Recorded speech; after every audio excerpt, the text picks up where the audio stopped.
So my name is Caitlin Atkins, and I am a high school teacher at Our Lady of Good Counsel High School in Olney, Maryland. I'm currently teaching classes on world religions and social justice.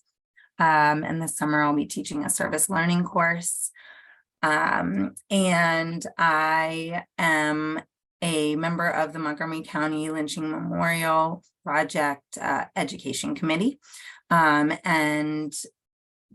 Before I got into teaching, I was working at various nonprofit organizations, including Habitat for Humanity and the Appalachia Service Project. So I'm really interested in, the opportunities students have for active learning and service learning, especially as it relates to what we're talking about today. And I'm Lesley Younge. I'm an independent school educator currently at Murray School in Washington, D.C. Right now, I teach 7th grade English, 6th grade math. I've also taught history and 4th grade, where you teach everything. I originally joined MoCo LAMP because I was so inspired by Brian Stevenson's work in his book, Just Mercy. And so when I found out our local county had a lynching memorial project called MoCo LAMP, the Montgomery County Lynching Memorial Project, I got involved right away. I have served on the steering committee, and now I'm currently on the education committee and the African American Advisory Committee. And we're just really excited to present to all of you today the ways that we have begun incorporating this work into our classrooms as we have learned more through our community work. So I'm going to take a moment to just talk a little bit about some of the norms that we often use in our classrooms and some best practices. And then Lesley will talk a little bit more about MoCo LAMP and the work of remembrance, both in Montgomery County and around the country through Equal Justice Initiative's Community Remembrance Project. Then we'll head off into breakout rooms. I'll be looking at using historic newspapers from the Maryland archives to do an investigative activity with those. And Lesley will be looking at teaching lynching history through poetry. Then we'll all come back for discussion and some Q&A. So most of these things we probably all know as educators, the importance of building community. For me as a white educator, this is especially important before I go about adding in any curriculum around lynching or any other topics around our history of racial violence. So that intentional community building is really important, and setting norms for students usually at multiple points throughout the year. Also doing all of my own research so that I know, more than my students are going to come away with, and really be prepared to answer some of their difficult questions. Of course, incorporating all of, the principles of BLM Week of Action, but focusing on affirmation and opportunities to enact change, especially. We're starting this presentation by talking about the remembrance work that's going on, because we want that idea of action and possibility for change to really be the focus.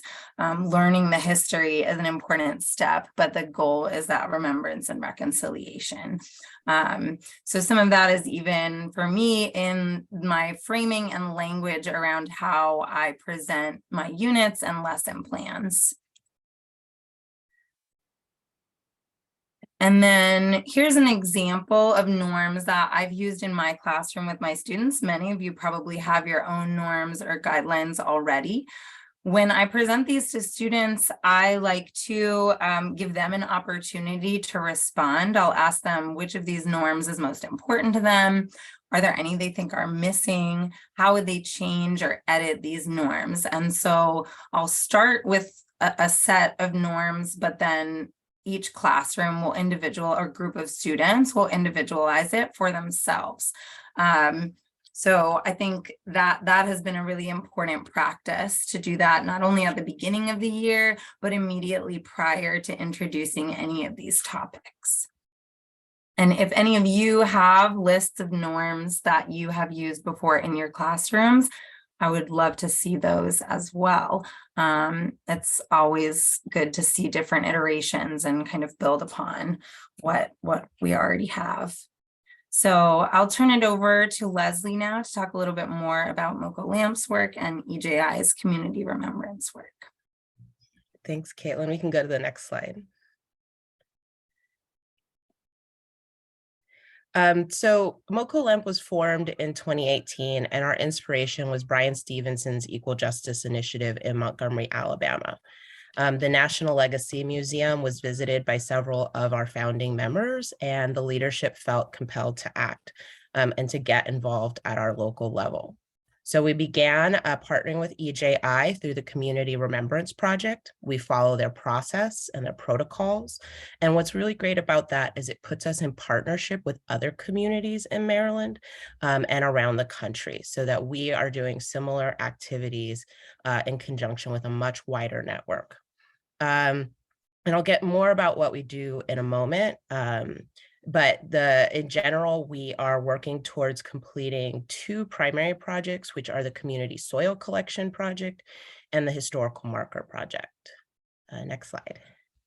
So the Community Soil Collection Project is where we have literally held ceremonies at the sites or near the sites of the 3 known lynchings in Montgomery County.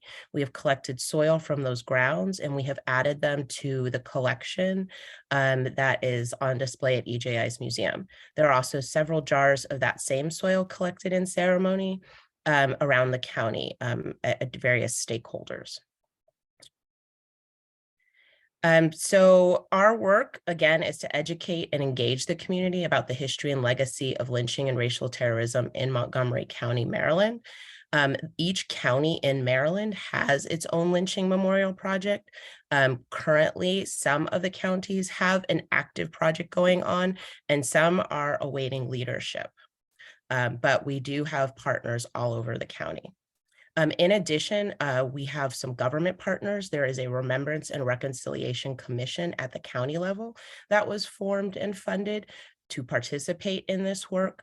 Montgomery History has been an amazing resource for us. Peerless Rockville is another local history organization, the Menair Foundation, and then of course the other local lynching memorial projects like PG County, Prince George's County, which is right next door to us, has been a fantastic partner. We also have partners at the state level. The Maryland Lynching Memorial Project, the Maryland Lynching Truth and Reconciliation Commission is also leading this work and sort of congregates all of the counties and keeps us in communication with one another. And I just think that when I found out the extent to which Maryland was active in this work and the way that they had organized, it was really inspiring to me. And it felt safer to get involved. And as I've seen the sort of intergenerational work, the interracial work, the work that is both government and community driven, it's just a really large network of people who are involved. And that has definitely been part of what I think our success in getting these projects done. It's been a huge factor. So I know people are joining us from other parts of the country. EJI has information about which counties in which states have active community remembrance projects. And if you don't already know whether there's an active project in your county, EJI is a great place to find that out. If there is not an active memorial project in your county, that is something that grassroots groups can do, that community organizations can take a hold of, that we've seen across the country students taking large leadership roles in. So there's a huge opportunity for educators to get involved in this work, whether there is a sort of a large organization like we have in Maryland, or whether things are sort of at the more nascent level. We're going to show you some video from a soil collection that we did for George Peck. We always begin these events by saying the 3 names of the known lynchings. So Mr. George Peck was lynched in 1880. Mr. John Diggs Dorsey was also lynched in 1880. And Mr. Sidney Randolph was lynched in 1896. We always say these three names and hold space for them in a way to honor them in the current times. And then we will show you some video of a soil collection that we did in 2019 for George Peck, who was lynched in a town called Poolsville, located here in Montgomery County.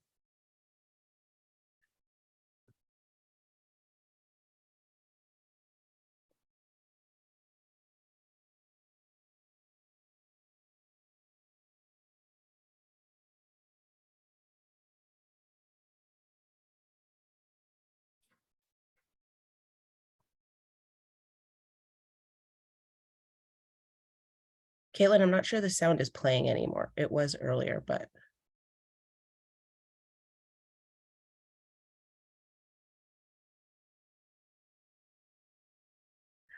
I haven't changed any of my settings, but the sound's not coming through.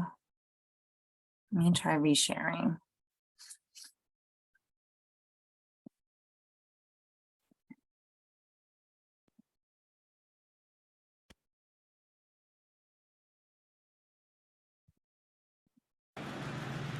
On this crisp fall Sunday afternoon, more than 100 officials and residents came together at the Poolsville Presbyterian Church to commemorate the lynching of 22-year-old George Peck, an African-American man who was accused of assaulting a white child. His case was never brought to trial.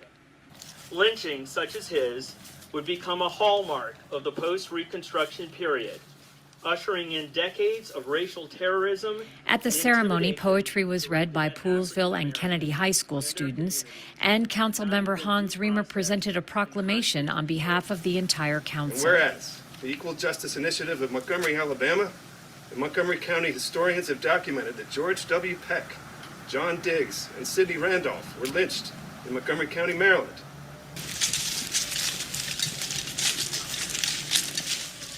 As part of the ceremony, students carried jars labeled with Peck's name across the street from the church, where it's believed the lynching took place.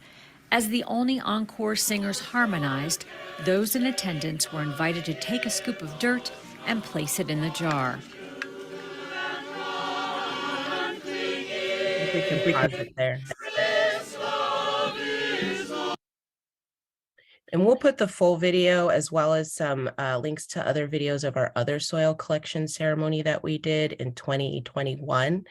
But it's just an example of the kind of remembrance activities that are going on in Montgomery County and other counties in Maryland and across the nation. And I'll say some of the young people in these photos were students that I brought to this collection ceremony. So depending where your local group is in their process, and if your school has the capacity, participating in these events with students is really an incredible way for them to engage with local history. And after these students participated, they assisted in bringing a photo exhibit to our school library as well, which allowed students in many classes in the school to view the exhibit and learn about the remembrance work, and being able to see their own, classmates and friends in some of the images was also, particularly impactful for them and helped them to connect to the history in a much deeper way. So the next few slides we're going to go through really quickly, and they provide an example of slides that would be shown to students and to provide an introduction to this history of racial terror lynching. I've certainly learned, having taught this in both literature classes and in my world religions class in different capacities, that we can't assume any knowledge on the part of our students. So it's really important to give them a kind of basic overview and background of the history of racial terror lynching, both nationally and then in their own communities, before having them engage in activities like the newspaper articles activity we'll do in a moment and the poetry reading. And all of this, I think it's also important to know that all of this work through EJI and local investigations is ongoing. So these stories continue to be uncovered, and the details of them are being uncovered all the time. So it's a very current, ongoing process that it's important to show students what we know and what we're learning today. So all of the resources on the next few slides will be available on the resources document that we'll share with you. I like to begin with this quote. Actually, I think most of these slides came from Lesley originally, and then I adapted them for my classroom. So EJI uses this quote as well, but I think it's a great quote to begin with. And I like to just provide students with basic definitions of both the word to lynch and the more specific definition from EJI of a racial terror lynching to help them begin to distinguish those. I'm not going to show this video, but there's a few videos from EJI and then also from the slides want me to show it, and also this one from Henry Louis Gates, Black History in 2 minutes or so. And all of those are great introductory videos for students to watch depending on kind of the particular course content. This map comes from EJI as well. So this is one of their resources, and we've shared this and some other national mapping sites to help students kind of investigate that. Here in Maryland, the Baltimore Sun also created an interactive map. So if you are in Maryland or the DC area, this is also an excellent resource for students to just begin doing some preliminary investigation. So I'll send my students to the map and ask them to consider these questions just so they can start really individualizing these stories more so than seeing the entire map. And these stories here are taken from that Baltimore Sun article. So they give a little bit more information about the lynchings that occurred in our county specifically. And so after kind of giving them that introduction, that's when I will turn to whatever more specific activity we're going to work on. And so at this point, we'll go off into those separate breakout rooms. I'll be looking, as I said, at historic newspaper articles and what stories they tell, what angles they use, and what aspects of these stories they do not tell. And Lesley will be looking at using poetry to explore this history. So the last couple of slides on our presentation, which we'll share with you all, have some of those specific curriculum connections to books that Lesley has taught, both kind of classic texts and more contemporary novels. And then I actually teach my race and reconciliation unit as part immediately following my unit on the Holocaust. So there's some notes on that on those slides as well. But rather than show you those things, I would love to hear from people if you have any questions or additional resources or suggestions to share with us. And we welcome any questions. I guess one thing that's useful to address is I teach middle school, I teach 7th graders. And so how I adapt that for a younger audience is I usually leave out a lot of the details of things, although those are heavily recorded in the primary resources, especially because in Montgomery, pretty heinous crimes that it's not clear that the people who were lynched actually committed. So I usually leave out some of the details about the death or those crimes, but I do talk about the fact that they happened and then really focus on lynching, racial terror lynchings overall, sort of conceptually. And again, I teach this unit during a time when we're reading To Kill a Mockingbird. And so there's a near lynching, what we call a near lynching in chapter 15 of To Kill a Mockingbird. And so to put that in a wider context of like where Harper Lee would have been coming from writing that scene, I put together the workshop on local lynching history to sort of make it clear that that was not just in Alabama, but that it happened in Maryland as well. I wanted to add something. Yes. I taught a class called Reporting the Black Experience in the early 70s. And we used the Christian Science Monitor, Muhammad Speaks, and our local newspaper to look at how Angela Davis was described. That was the time when you could look and compare, and our final was a press conference where they got to ask questions. The students got to ask questions of those 3 newspapers and why they did what they did. It was just a really, really good class. It was junior college. That sounds amazing. Thank you for sharing that. We need to let you go to the next session. But another thing I like to point out is that MoCo LAMP doesn't talk about this as Black history. We talk about it as local history situated within American history. And it's been really important to make sure that that sort of broadening, it belongs to everybody in the community, not just the Black people in a community. And so focusing on that sort of interracial responsibility, accountability, and also participation in the reconciliation work is just something else to note. We thank you for joining us today. We appreciate it. Thank you for working with everything that was going on, and we hope you got something out of it. Please stay in touch and share as you continue to process everything today. Thank you.